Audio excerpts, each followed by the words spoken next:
Assalamualaikum warahmatullahi wabarakatuh. Alhamdulillahirabbil alamin wa bihi nasta'inu ala umuri dunya waddin. Assalatu wassalamu ala sayyidil mursalin sayyidina maulana Muhammadin amma ba'd. Alhamdulillah pada siang hari ini kita bisa bermuajahah di tempat yang penuh barokah ini, yang semoga teman-teman yang hadir di sini tetap bisa mendapatkan ilmu walaupun kita nanti terbatas waktu. Dan alhamdulillah juga sudah disampaikan mauidhah hasanah sedikit banyak dari suami saya. Terima kasih atas support sistemnya, sudah menjadi support sistem terbaik.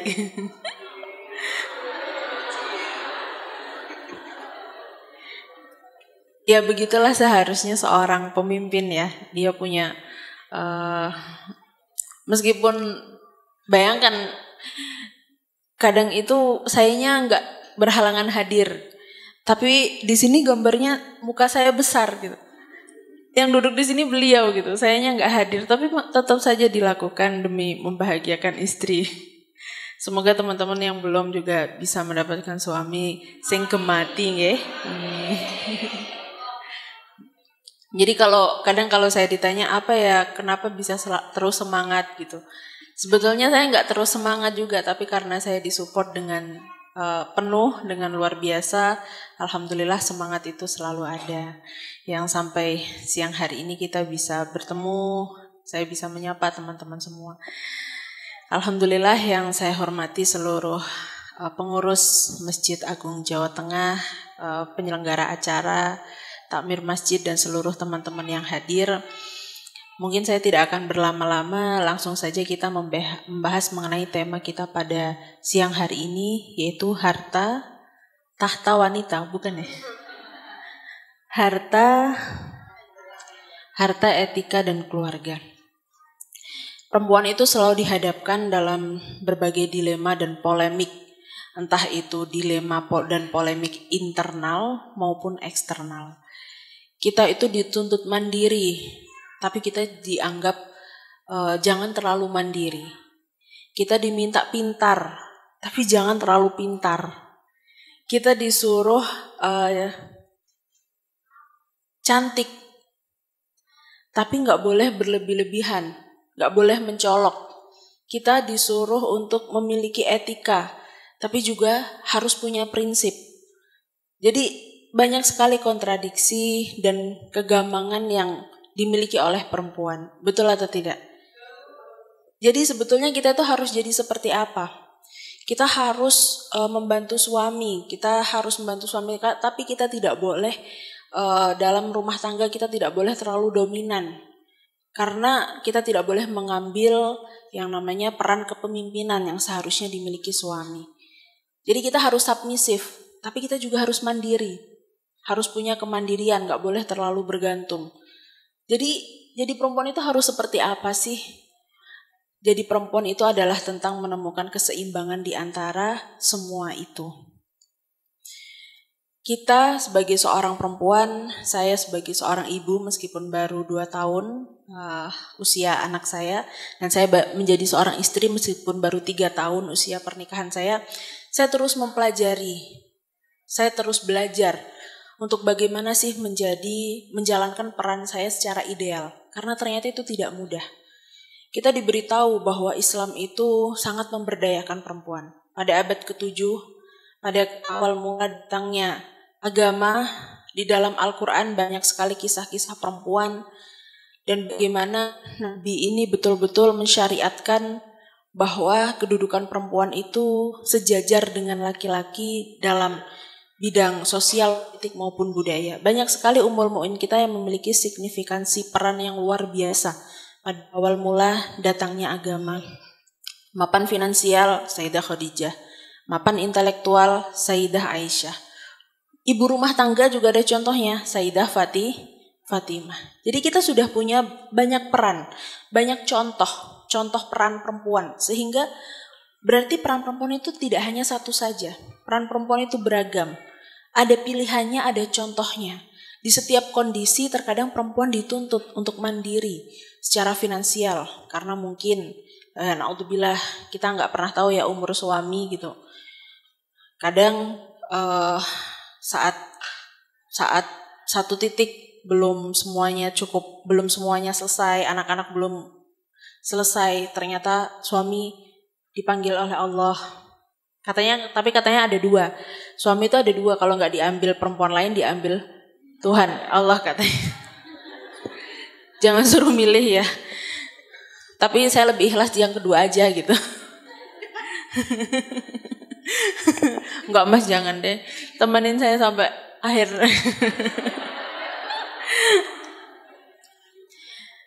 Nah, di sini menunjukkan bahwa peran perempuan itu sangat beragam. Ada kalanya keadaan menuntut dia untuk menjadi tulang punggung keluarga. Beberapa waktu lalu saya berkesempatan dengan suami untuk mengunjungi teman-teman di Hong Kong. Di sana banyak sekali pekerja perempuan dan hampir mayoritas pekerja di sana adalah perempuan yang profesinya sebagai ART, asisten rumah tangga. Ya, akhirnya berbagi peran. Yang perempuan bekerja, suaminya di rumah. Suaminya di rumah mengurus anak, tapi ada saja perkaranya, ada yang tidak amanah, ada yang justru nikah lagi. Jadi saya tuh betul-betul kasihan melihat pengorbanan perempuan. Karena perempuan itu kalau sudah mau berkorban, dia tuh memiliki kasih sayang seorang ibu kepada anaknya. Kadang dia memberikan kasih sayang ibu kepada anaknya itu diberikan kepada suaminya. Padahal dalam role ataupun tugas rumah tangga kan jelas ya, suami adalah seorang provider dan istri adalah menerima dan fokus pada pengasuhan. Karena apa teman-teman? Pengasuhan itu membutuhkan banyak sekali kesabaran. Anak gak mau makan aja kita pusingnya seperti apa? Ini kalau sudah berbicara tentang pengasuhan. Jadi, tetapi kan tidak selalu selamanya ideal seperti itu. Tidak selalu laki-laki itu punya mental provider. Tidak selalu keadaan itu ideal seperti itu. Tapi alhamdulillah suami saya bermental itu. Semoga teman-teman juga demikian. Suaminya teman-teman nanti ya. Mental provider itu adalah seorang laki-laki yang punya mental pemberi dan penyedia. Gak peduli meskipun istrinya itu penghasilan lebih tinggi atau mandiri atau apapun, dia sadar tanggung jawabnya bahwa saya laki-laki, saya harus memberi. Saya berusaha memenuhi segala apa yang menjadi kebutuhan daripada keluarga, entah dengan bagaimanapun caranya. Nah, ini merupakan sebuah idealisme dalam rumah tangga di dalam agama kita. Karena itu sesuai dengan nature ataupun nature itu tabiat ataupun bawaan daripada laki-laki. Laki-laki itu sangat merasa signifikansi hidupnya itu maksimal apabila dia merasa mampu untuk menjadi pemimpin, pengayom dan penyedia bagi keluarganya. Sedangkan perempuan itu akan merasa bahwa menjadi seorang yang betul-betul signifikan hidupnya apabila dia itu mampu menjadi seorang pengasuh, menjadi seorang ibu yang baik, menjadi perempuan yang bisa mendukung suaminya dengan baik. Nah, ini sebetulnya fitrahnya seperti itu. Namun karena tuntutan keadaan kita itu tidak semuanya bisa seideal itu. Begitu pula dengan Ummul Mukmin kita. Sayyidah Khadijah mentasarufkan seluruh hartanya kepada Nabi untuk jalan dakwah Nabi. Sayyidah Aisyah ini bahkan terlibat dalam situasi politik konflik antara Sayyidina Muawiyah dan Sayyidina Ali. Beliau terlibat dalam perang Jamal. Kemudian Sayyidah Fatimah, beliau ini menjadi ibu rumah tangga tanpa ada pembantu sama sekali. Beliau menggiling gandumnya sendiri. Nah, sehingga multi peran bagi perempuan ini dan keadaan yang tidak ideal yang kita alami itu harus bagaimana perempuan? Maka perempuan itu harus memiliki kesadaran diri dan kepekaan sosial atas realitas hidupnya sendiri. Jadi punya rasa keberdayaan, faham bahwa perempuan itu posisinya di dalam agama itu diberdayakan dan terhormat. Maka bagaimana caranya dia bisa menjadi seorang perempuan yang menjadi pemimpin bagi hidupnya sendiri. Tidak terombang-ambing dengan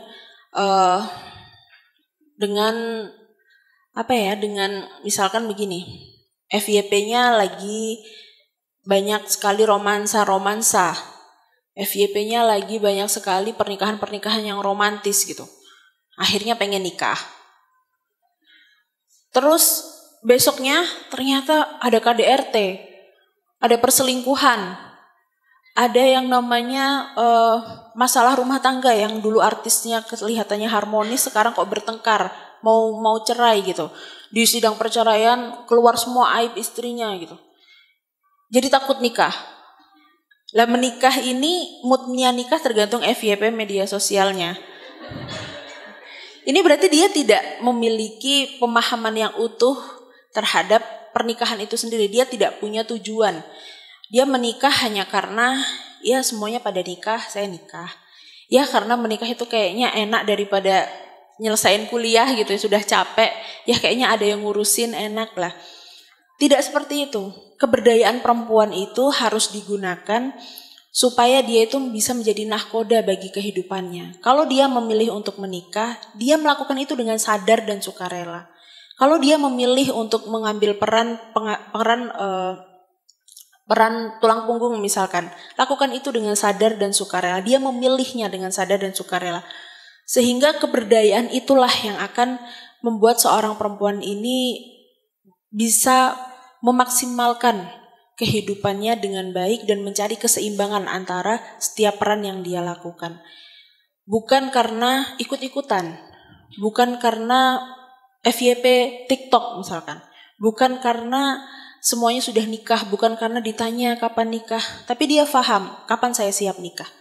Dibanding bertanya kapan ya, siapa ya yang mau menikahi saya gitu. Lebih baik bertanya, apakah saya sudah siap menikah? Apakah saya sudah siap untuk melakukan ini? Tanyakan kepada diri kita. Itulah makna daripada keberdayaan perempuan. Perempuan boleh kok untuk memiliki warisan dan mewariskan hartanya. Itu pada zaman Nabi dan itu merupakan sebuah kemajuan luar biasa yang sebagai pembanding di Eropa pada era itu perempuan bahkan bisa diwariskan. Perempuan ini tidak dianggap sebagai manusia, perempuan dianggap sebagai barang yang kalau suaminya atau ayahnya meninggal, dia bisa diwariskan. Tapi oleh Islam itu dilarang. Perempuan ini juga manusia, perempuan terhormat, perempuan mulia, sehingga dia mampu dan boleh bisa mengelola hartanya sendiri. Itu pada masa datangnya Islam. Maka di sini keberdayaan ini harusnya dimaknai sebagai kemampuan untuk menahkodai kehidupan kita sendiri atas pilihan-pilihan yang kita buat. Bikin pilihan itu dengan sadar dan sukarela atas ilmu, pondasi ilmu yang kita miliki, pondasi etika yang kita punya. Kita lakukan semua itu dengan seimbang. Bisa difahami ya teman-teman? Bukan berarti berdaya itu bersaing atau berkompetisi dengan sesama perempuan atau sesama laki-laki, enggak. Kita itu menikah bukan untuk saling merasa, bukan untuk berkompetisi, tapi kita menikah untuk berkolaborasi.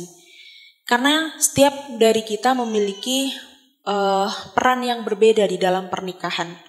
Oleh sebab itu, keberdayaan diri perempuan itu harus kita alokasikan untuk kepemimpinan diri terutama, bukan untuk berkompetisi. Bisa difahami ya? Kan sekarang banyak fenomenanya. Woman support woman harusnya begitu. Tapi justru terkadang yang menjatuhkan perempuan itu adalah perempuan lainnya. Karena apa? Karena terkadang insecure. Karena terkadang merasa tidak aman, tidak cukup baik. Lah, perempuan itu diberitahu oleh Allah Subhanahu wa taala bahwa ad-dunya mata'un wa khairu mata'uha al-mar'atu sholihah. Mohon maaf, ini hadis Nabi. Jadi oleh Nabi saja sudah diberitahu bahwa perempuan itu adalah perhiasan dunia. Dan sebaik-baiknya perhiasan adalah perempuan mohon maaf, kalau ibu hamil tuh memang kadang ngeblank ya. Nanti namanya brain fog atau mommy brain, kadang-kadang lupa gitu. Kata suami saya, laki-laki itu harus peka, kalau nggak peka dia pekok.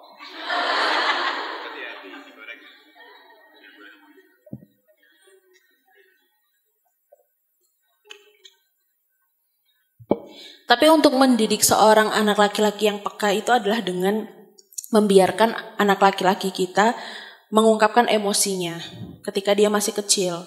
Jangan dibilang laki-laki nggak boleh nangis, laki-laki harus terlihat kuat. Lah itulah ketika dia tumbuh besar, dia terpisah dengan emosinya, makanya kenapa laki-laki nggak peka. Lah kita ini adalah duta atau ibu-ibu yang mengemban amanah untuk melahirkan laki-laki yang lebih peka. Jadi saya ketika anak saya laki-laki nangis, saya selalu cepat meresponnya, saya membiarkan dia meluapkan emosinya, saya tidak bilang, udah jangan nangis, enggak. Saya betul-betul menghargai kemanusiaan daripada laki-laki supaya dia belajar memahami emosinya dan akhirnya bisa memahami emosi wanita nanti di kehidupannya ketika dia sudah menikah. Oke, jauh banget tapi nggak apa-apa, intermezzo. Tadi, dunia itu adalah perhiasan, tapi perhiasan palsu. Kenapa? Karena apapun kenikmatan yang kita dapat di dunia, itu pasti sifatnya sementara. Nggih mboten? Punya baju baru, senangnya berapa lama? Ya kan? Seminggu, sebulan, tas baru gitu. Senangnya berapa lama? Makanya kenapa dunia dibilang perhiasan, tapi perhiasan palsu. Sedangkan oleh Nabi dikatakan sebaik-baiknya perhiasan itu adalah perempuan solehah. Perempuan solehah ini adalah sebaik-baiknya perhiasan. Jadi kita itu indah. Kita tuh diibaratkan sebagai sesuatu yang indah. Setiap dari diri kita itu indah. Hanya menjadi seorang perempuan, maka kita adalah keindahan. Nah itulah yang harus kita tanamkan di dalam diri kita. Kita itu berharga, kita itu indah, maka kita harus bisa menjaga diri kita dengan baik. Keindahan itu bukan untuk dibanding-bandingkan, ya kan? Kayak lagunya ojo dibanding-bandingke. Masalahnya sekarang kita terbentur dengan standar kecantikan. Adanya standar kecantikan harus putih, kulitnya tanpa pori-pori. Kemudian harus berat badannya harus langsing gitu. Aduh gimana ini saya udah. Tuh. Padahal apakah itu relevan? Kita diciptakan sebagai ahsanut taqwim dengan perbedaan warna kulit, perbedaan wajah. Dan terbukti bahwa menurut laki-laki, apa yang dikatakan oleh suami saya, cantik itu relatif. Standar kecantikan yang baku itu tidak pernah ada. Di Asia standar kecantikan adalah berkulit putih. Teman-teman pergi sana ke Amerika, di sana itu tidak ada whitening, adanya browning. Mereka lebih menganggap bahwa kulit hitam itu eksotis. Di sana lebih suka orang-orang yang berkulit coklat. Makanya pada berlomba-lomba untuk tanning atau menghitamkan kulit. Ya kan? Berarti kita ini cantik. Apapun bentuknya kita cantik. Karena standar kecantikan itu tidak baku. Jangan terjebak dengan standar kecantikan yang dibuat oleh industri kecantikan. Kita boleh merawat diri kita dengan skincare, cuma tidak terobsesi dengan status standar yang tidak relevan. Ya, nggak apa-apa. Merawat diri itu bukti daripada kita itu adalah mensyukuri dan mencintai diri kita, tapi motivasinya tidak boleh insecure. Motivasinya harus bersyukur. Karena kalau motivasinya insecure, pasti tidak akan pernah cukup. Pernah tahu orang yang operasi plastik berkali-kali, kayaknya udah bener tuh, apalagi yang dibenerin? Hidungnya kayaknya sudah bener menghadap ke bawah ini, nggak menghadap ke atas. Tapi masih dibenerin lagi. Ini kayaknya dagunya udah bener, tapi masih dilancip-lancipin lagi biar kayak pensil kali ya. Itu kenapa? Karena motivasinya insecure. Tapi kalau orang motivasinya bersyukur, dia cukup dengan merawat diri saja, dia sudah bisa mensyukuri apa yang diberikan Allah kepadanya. Jadi harus sadar bahwa kita itu mulia, kita berharga. Islam itu sangat menghargai perempuan dan motivasi terhadap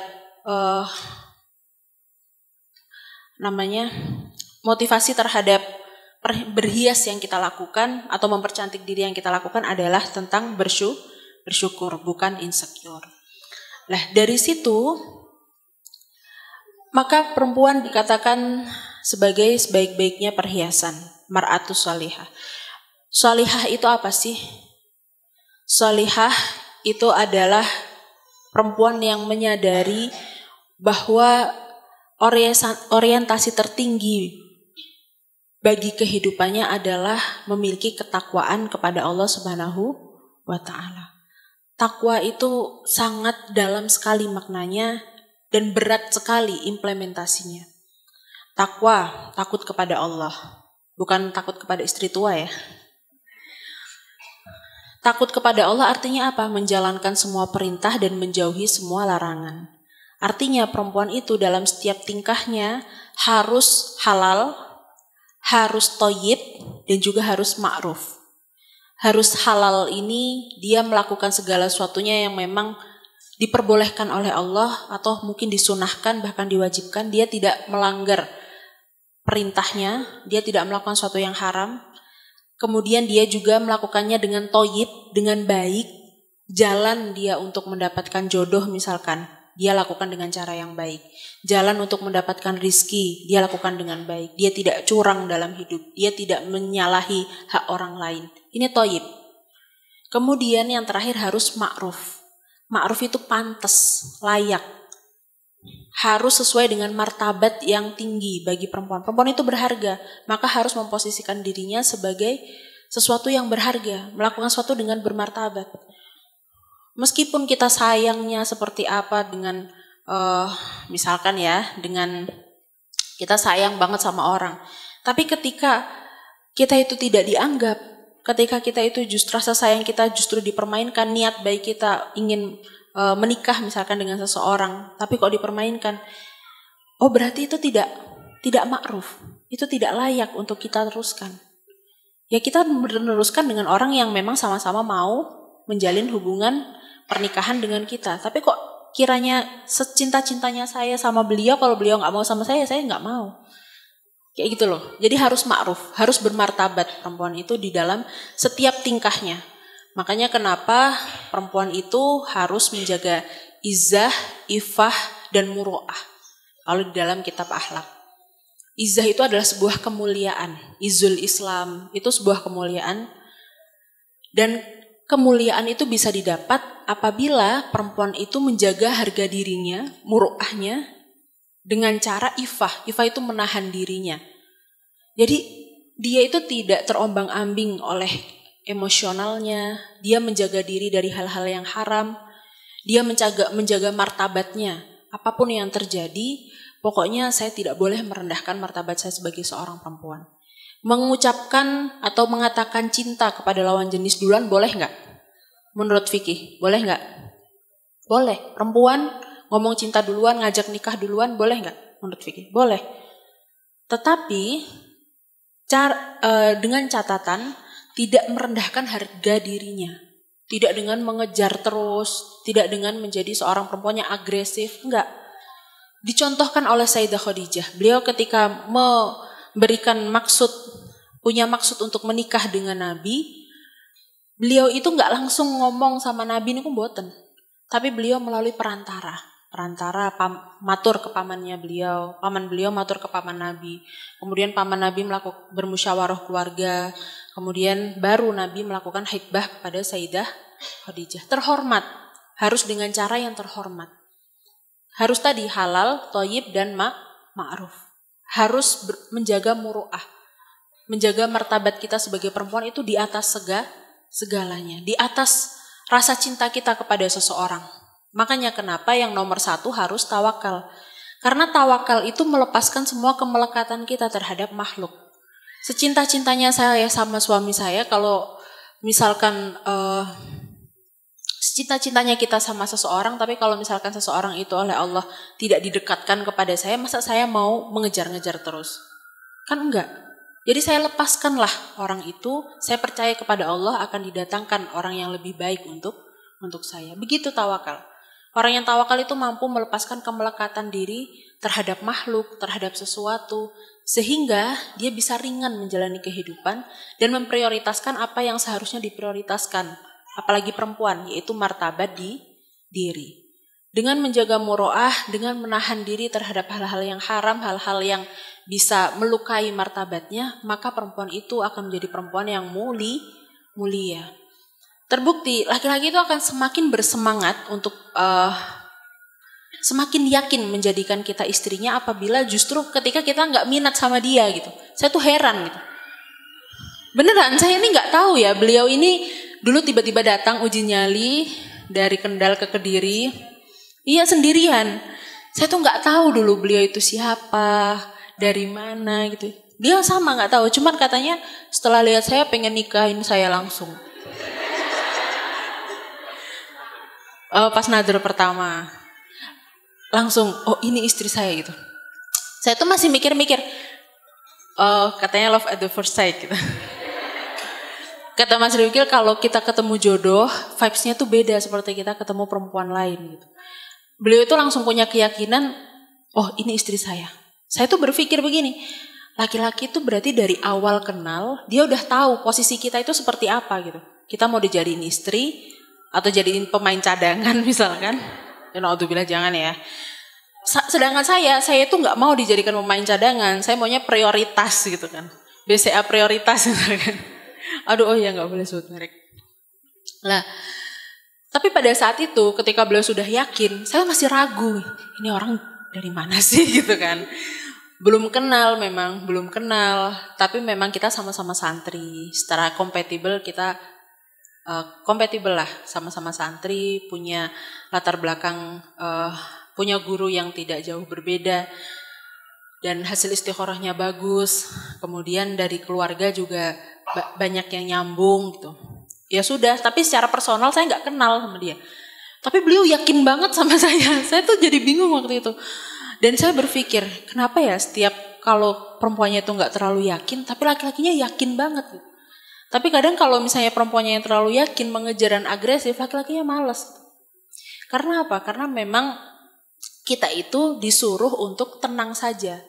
Kamu itu tenang saja. Nanti yang datang biar laki. Jadi perempuan itu tenang saja. Gak usah resah, gak usah bingung, gak usah agresif. Ya first move boleh, tapi yang elegan.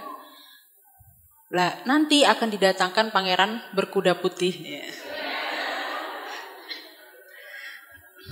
Tapi kemudian tentu setelah pernikahan itu tidak selesai. Pernikahan itu adalah awal, bukan akhir. Kita pikir setelah menikah ya sudah selesai gitu kan. Ada yang ngurusin gitu. Enggak, pernikahan itu adalah awal. Pernikahan itu harus dilakukan secara sadar dan sukarela, dibekali dengan ilmu, dan harus punya komitmen untuk kesalingan, mau belajar, mau menerima, memaklumi seumur hidup, mau berkompromi, mau saling menyayangi. Jadi banyak hal yang harus lebih banyak hal yang harus kita lakukan di dalam pernikahan dibanding sebelumnya. Jadi kalau misalkan ada orang bilang, saya udah capek lah, saya mau nikah aja. Memangnya nikah nggak lebih capek gitu kan? Jadi lucu, tapi nggak apa-apa. Dia belum tahu kehidupan realita yang sebenarnya gitu. Cuman begini, saya akan meneruskan dengan beberapa poin yang memang sudah diberikan kepada saya dari TOR yang diberikan supaya tujuan kegiatannya ini spesifik ya.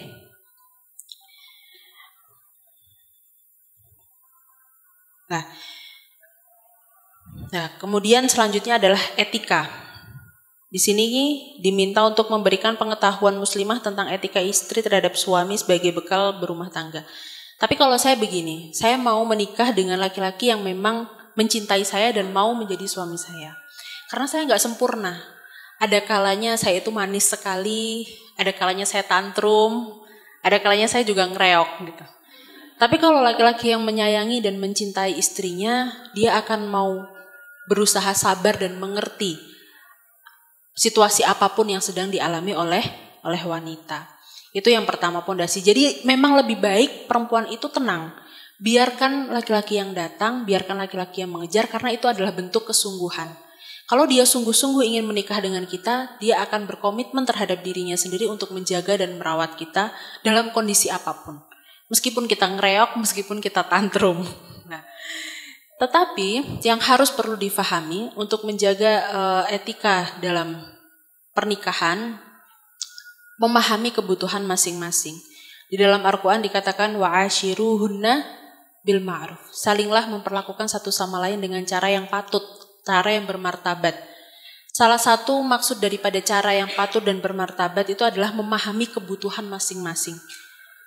Perempuan itu kalau berdebat bukan pengen bener, tapi pengen mengerti perasaannya. Sedangkan laki-laki itu terkadang dia otoriter, terkadang dia nggak mau kalah, nggak mau salah. Tapi bukan karena dia itu jahat ya, tapi karena laki-laki ini memiliki tugas dan tanggung jawab sebagai seorang pemimpin, merasa bertanggung jawab dan kebutuhannya adalah dihargai oleh istrinya. Nah, bentuk menghargai istri kepada suami itu bermacam-macam, bisa dengan mentaati perintahnya atau mengapresiasi usahanya.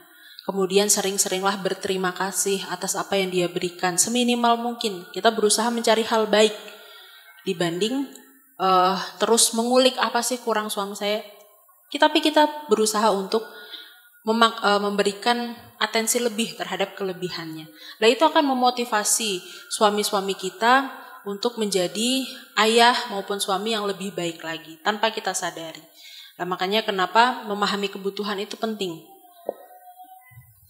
Tapi kadang saya nanya juga ke suami saya. Saya puji kan kadang, Mas, makasih ya jenengan ini banget deh. Tapi beliau itu kadang mukanya datar aja gitu, nggak menunjukkan, nggak. Kalau kita kan kalau dipuji kan kayak tersipu malu gitu kan. Beliau itu datar aja gitu. Tapi sebetulnya nggak datar juga gitu di dalam dadanya gitu.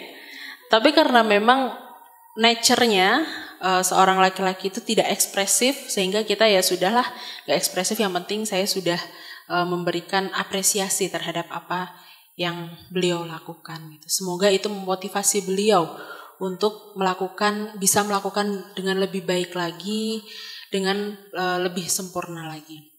Jadi tidak dengan komplain. Dalam Al-Quran, la in syakartum la azidannakum wa la in kafartum inna adzabi lasyadid. Jadi kalau misalkan kita banyak bersyukur sama Allah dikasih lebih banyak.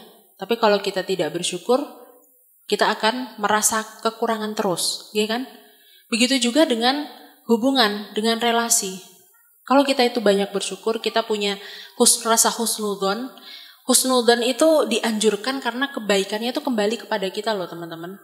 Kalau kita memaknai segala sesuatu dengan makna yang positif, maka perasaan kita positif nggak?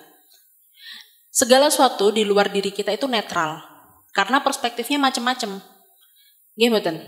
Poligami di sini itu merupakan suatu yang tabu, dianggap sebagai nggak ada yang mau dipoligami di sini. Sedangkan ketika kita ke Timur Tengah sana, poligami itu menjadi suatu yang lumrah dan perempuan itu nggak apa-apa dipoligami, yang penting dinafkahi. Jadi mereka tidak mempermasalahkan poligami karena sudah menjadi budaya. Ini kan sebuah kejadian, satu kejadian, tapi banyak multitafsir, tergantung sudut pandang daripada orang-orang dengan latar belakang yang berbeda. Maka kejadian itu netral. Kitalah yang memberikan makna pada kejadian itu. Maka berilah makna positif. Kalau maknanya positif, perasaan kita positif, kita lebih mudah bersyukur. Kalau lebih mudah bersyukur, akan lebih mudah untuk ditambah. Nah, kemudian itu yang pertama. Jadi banyak-banyak bersyukur. Dikatakan juga malam yashkurin nas la yashkurillah. Barang siapa yang tidak banyak berterima kasih atas perbuatan baik yang dilakukan manusia kepadanya, ya makanya sebetulnya dia akan sulit, jarang juga bersyukur kepada Allah Subhanahu wa taala. Jadi mental bersyukur, mental berterima kasih, mental positif itu harus dilatih. Bisa difahami ya? Kemudian yang kedua, caranya dengan husnudzon, dengan bertawakal, dengan melepaskan keinginan untuk mengontrol segala sesuatunya. Karena selalu apa yang bisa kita kendalikan dan apa yang tidak bisa kita kendalikan itu lebih banyak mana? Lebih banyak yang tidak bisa kita kendalikan. Maka fokuslah terhadap apa yang bisa kita kendalikan. Kemudian selanjutnya, apa ya? Tiba-tiba lupa. Oh, durasi. Sebentar. 2 menit lagi. Oke.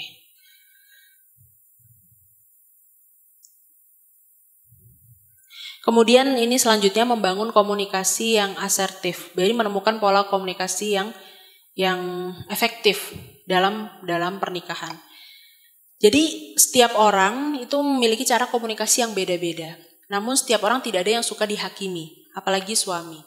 Jadi ketika menyampaikan perasaan, dibanding kita mengatakan, kamu menyakiti hati saya gitu. Kamu tahu nggak, kamu begini tuh menyakiti hati saya. Saya tuh lebih sering ngomongin perasaan saya dulu sama suami. Meskipun kadang relate nggak relate, pokoknya tak omongin aja. Mas saya tuh sedih gitu. Mas saya itu terluka gitu misalkan. Mas saya tuh begini. Bisa nggak jangan bantu saya untuk melepaskan kesedihan ini. Jadi kita lebih fokus kepada diri kita, menyampaikan apa yang kita rasakan kepada suami dibanding menghakimi apa yang suami lakukan. Nah itu akan membuat suami saya terutama memiliki sikap mendengarkan. Jadi beliau itu mau mendengarkan karena apa? Karena tidak merasa dihakimi. Itu penting, menemukan pola komunikasi yang efektif. Jadi mengkomunikasikan kebutuhan kita dibanding menyalahkan kenapa suami tidak melakukan. Kenapa suami tidak peka? Kenapa suami nggak melakukan ini? Tapi mengutarakan apa yang kita rasakan terlebih dahulu. Kemudian menyampaikan unek-unek. Nah ini merupakan sebuah pola komunikasi yang terkadang di setiap orang itu juga berbeda intensitasnya. Maka menikah itu bukan akhir, menikah itu adalah sebuah perjalanan, pembelajaran. Dan meskipun saya juga dengan beliau masih terus belajar untuk mendapatkan pernikahan yang sakinah, mawaddah, warahmah. Karena itu proses. Sakinah itu ketenangan, mawaddah itu rasa cinta, tapi rasa cinta yang disertai dengan memberikan kebutuhan masing-masing. Mawaddah itu diusahakan, mawaddah itu ada usahanya. Kalau misalkan kita nggak mau usaha membahagiakan suami, kita nggak mau dandan misalnya, rembes terus. Padahal laki-laki itu kan butuh perempuan yang enak dilihat, ya kan? Kita nggak mau merawat diri. Nah ini susah untuk bisa dianggap sebagai mawaddah. Karena mawaddah itu memahami kebutuhan masing-masing. Misalkan suami tidak bertanggung jawab, susah akan merasakan mawaddah. Itu susah. Karena mawaddah itu harus ada effort, harus ada upaya. Kesalingan, saling mengupayakan. Itu mawaddah. Tapi kemudian di dalam pernikahan salah satu tujuannya, cita-citanya juga adalah rohmah. Rohmah ini rasa cinta yang tidak bersyarat. Unconditionally love misalnya. Seperti rasa cintanya kakek-kakek, nenek-nenek yang pernikahannya udah lama, yang gak bisa saling memuaskan, yang satunya sudah budek misalkan, atau sudah tidak bisa memberikan kebutuhan satu sama lain, tapi tetap saling mencintai. Nah ini namanya rohmah, cinta tanpa syarat. Itu kalau rohmah ini kita miliki saat kita masih muda, itu gak cocok. Jadi ada fase-fasenya. Namun di setiap fase itu sakinah sangat mungkin untuk diraih. Dengan cara tadi terus belajar, saling belajar terus meskipun sudah menikah, tidak merasa berhak, layak untuk melakukan sembarangan kepada pasangan kita, harus terus berusaha untuk memahami kebutuhan masing-masing. Mungkin itu yang bisa saya sampaikan, kurang lebihnya mohon maaf. Ini mohon maaf juga kalau kayak jadi seminar pranikah. Tapi ini juga judulnya kan keluarga ya, harta, etika, dan keluarga. Mungkin, Masya Allah. Ya, Waalaikumsalam warahmatullahi wabarakatuh. Assalamualaikum warahmatullahi wabarakatuh.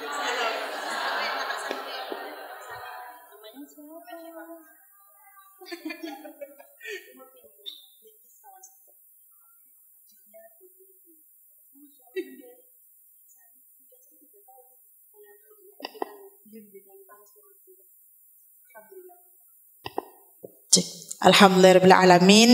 Ya, baik, kita tadi sudah menyimak banyak sekali yang disampaikan oleh Gus Rifkil dan Ning Imas, dan sebelum-sebelumnya Ning Aniko juga Syarifah Atikah. Kita sekarang tugas kita itu mengumpulkan serpihan-serpihan ilmu yang tadi disampaikan oleh para guru kita. Ya, jadi satu kesatuan, satu puzzle yang utuh sehingga bisa menjadi bekal kita nantinya untuk kehidupan yang lebih baik lagi. Jadi sebenarnya materi ini itu relate ke semua usia Gus Ning. Yang sebelum nikah dapat ilmu pranikah, yang belum nikah nggih, yang sudah menikah, yang usia pernikahannya masih muda seperti kita ini. Saya kebetulan baru 5 tahun juga menikah. Jadi kayak merefresh lagi. Kita merefresh lagi. Oh ya, ada beberapa hal yang mungkin kosong perlu kita isi lagi. Ada yang beberapa hal yang mungkin miss, kita perlu tumbuhkan lagi. Itu penting sekali. Jadi ibu-ibu yang hadir di sini pasti pulang tetap akan bawa oleh-oleh ilmu kok, Bu. Nggih, kalaupun panjenengan wis hafal aku sing masalah koyo ngoten.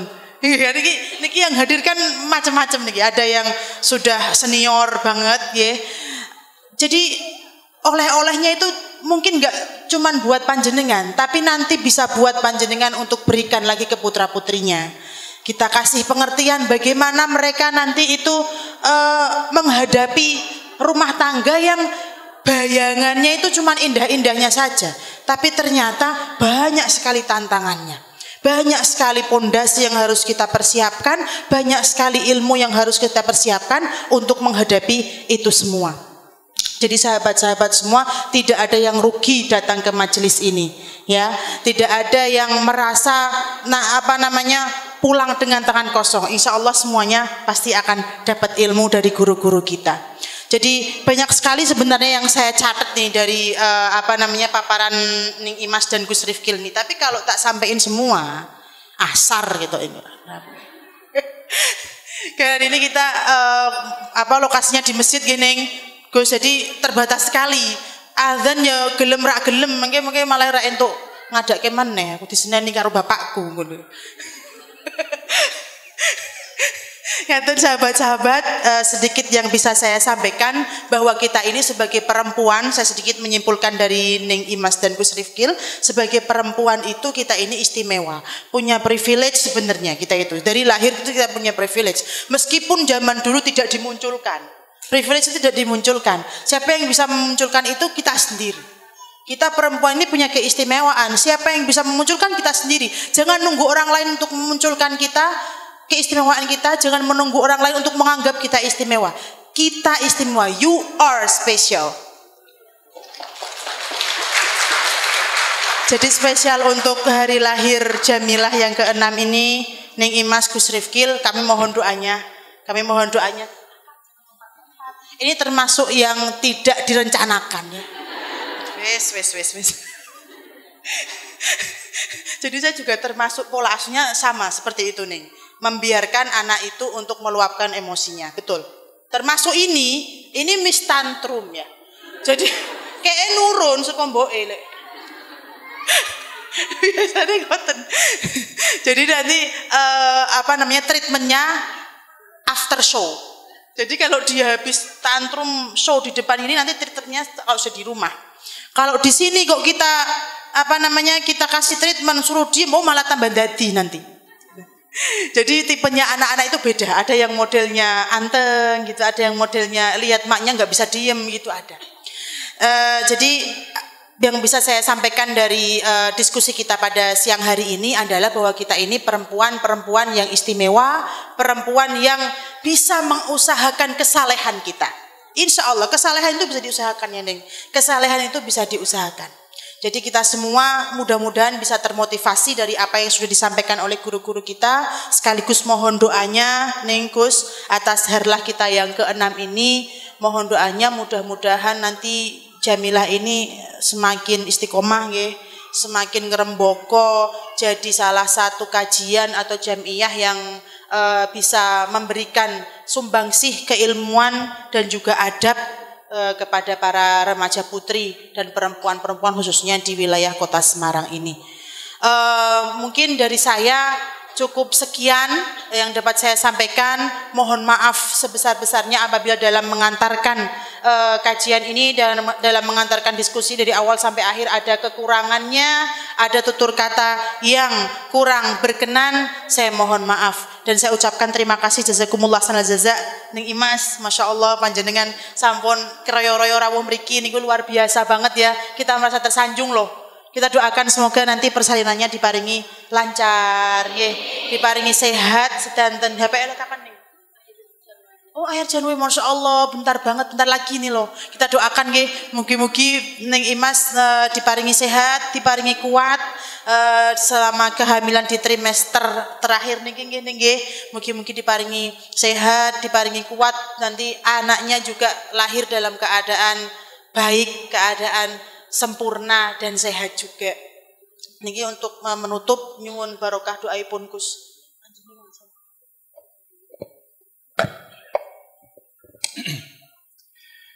Sebelum kita tutup, monggo kita khusyuk dan tadarruk untuk berdoa, dan kita harus yakin bahwasanya doa itu pasti dikabulkan. Maka jenengan kedah benar-benar khusyuk dan tadarruk, dan semoga sesuai namanya Jamilah ini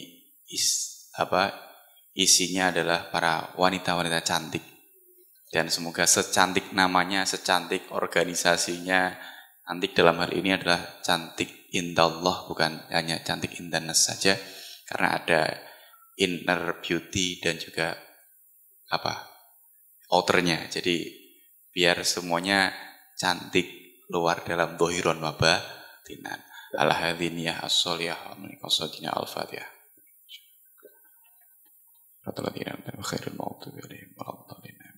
Bismillahirrahmanirrahim. Allahumma shalli ala sayyidina Muhammad wa ala sahabati rasul ajma'in. Hamdan syakirin, hamdan dzakirin, hamdan na'imin, hamdan yuafi mazidah. Ya Rabbana kama yanbaghi li jalali wajhikal azim sultanik. Allahumma salli jinbil afat wal afat hajatun tadfi fil hayati wa fil mat.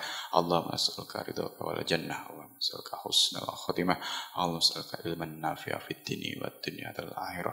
Allahumma ya Allah ziyaratul haramin maratan badam marrah wa sanatan sana. Allahumma ja'al ya Allah man hadara fi hadzal majlis ikdi hajatina, monggo silahkan hajatipun panjenengan dihajatkan masing-masing sesuai kerentak atinipun panjenengan.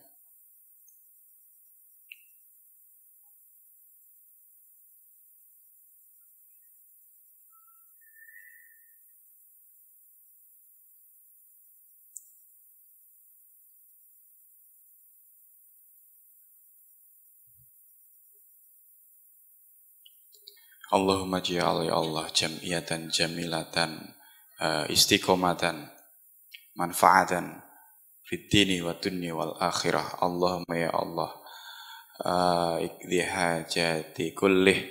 Allahumma ya Allah Rabbana dhulamna anfusana taghfir lana tarhamna nakum minal khasirin. Rabbi shrah li sadri wa yassir li amri wa lisani yafqahu qawli. Rabbana hab lana min azwajina wa dhurriyyatina waj'alna muttaqina imama.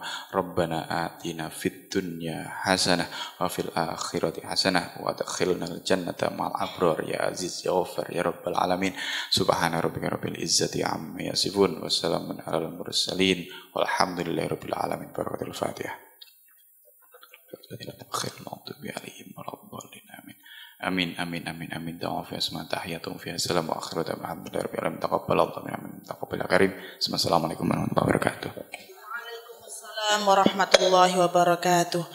Baik, alhamdulillah kegiatan diskusi kita sudah berakhir, tapi bukan berarti belajar kita berakhir. Ya, jadi belajar tetap lanjut terus. Nanti insya Allah Jamilah ini juga kajiannya berlanjut nggih. Nanti di rutinan monggo panjenengan bisa hadir setiap minggu kedua dan minggu keempat ba'da asar jam 4 sore di tempat ini. Nggih. Insya Allah dengan pembicara dan guru-guru yang insya Allah dapat memberikan manfaat buat kita semua. Khusus perempuan, nggih. Ngajak suami boleh tapi nunggu di luar. Kecuali Gus Rifkin. Ya, demikian yang dapat kami sampaikan. Kurang lebihnya mohon maaf. Terima kasih atas kerawahanipun Gus Rifkil ning Imas dan para guru-guru kita ning Andiko dan Syarifah Atikah.